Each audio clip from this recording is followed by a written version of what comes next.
బాపూజీ కలలుగన్న గ్రామ స్వరాజ్యం స్థాపనకు కంకణ బుద్ధుడైన డిప్యూటీ సీఎం పవన్ కళ్యాణ్ ఆ లక్ష్య సాధనలకు అడుగు ముందు వేశారు. ఇక పంచాయతీరాజ్ మంత్రిత్వ శాఖ బాధ్యతలు స్వీకరించిన పవన్ కళ్యాణ్ పంచాయతీలకు ప్రగతి పునాదులు వేసే బాధ్యతలను తన భుజస్కంధాలపై వేసుకున్నారు.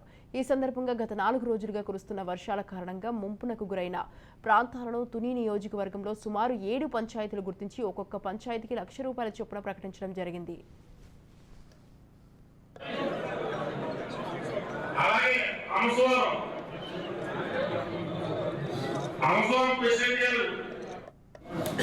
రాష్ట్రంలో ప్రజాస్వామ్యం ఏర్పడాలి, ప్రజల రాష్ట్రాన్ని బాగు చేయాలి. ఇవే సూత్రాలతో ఆయన మొదటి నుంచి చివరి వరకు కూడా కూటమి ఏర్పడే ముందు కూడా అదే మాట్లాడారు, కూటమి ఏర్పడిన తర్వాత మాట్లాడారు, ప్రభుత్వం ఏర్పడిన ముందు కూడా అది మాట్లాడారు. ఆయన ఏ పదవులు ఆశించి ఈ యొక్క నిర్ణయాన్ని తీసుకోలేదు. ఆయన ఆశయం ఈ రాష్ట్రం బాగుపడాలనేటువంటి ఉద్దేశంతో ఆయన పార్టీ పెట్టడం జరిగింది. అదేవిధంగా పోటీలో గెలవడం జరిగింది.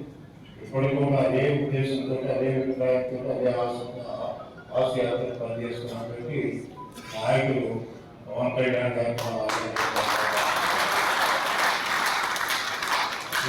తుని నియోజకవర్గంలో కూడా ఇద్దరు ఒక స్నేహభావంతో పనిచేశారు.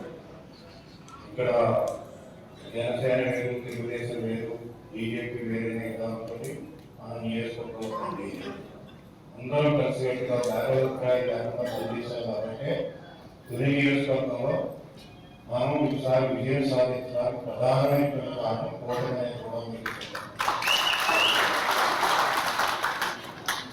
అది ఎందుకంటే వీడియో కూడా రావాలి, నాకు నైట్ కూడా లేదు. ఎందుకంటే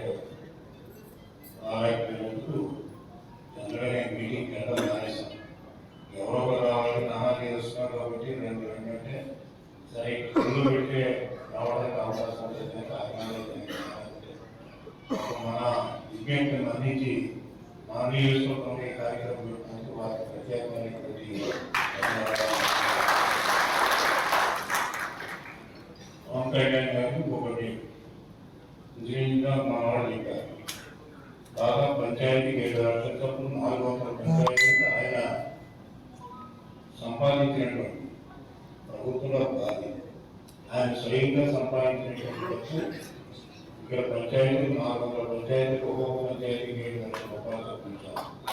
అందుకే ఆయన అభినందించాలి. తప్పకుండా మనందరం తుని నియోజకవర్గం పవన్ కళ్యాణ్ గారికి బ్రహ్మాండమైనటువంటి అభినందనలు, ఆనందాలు కూడా వినిపిస్తున్నాయి.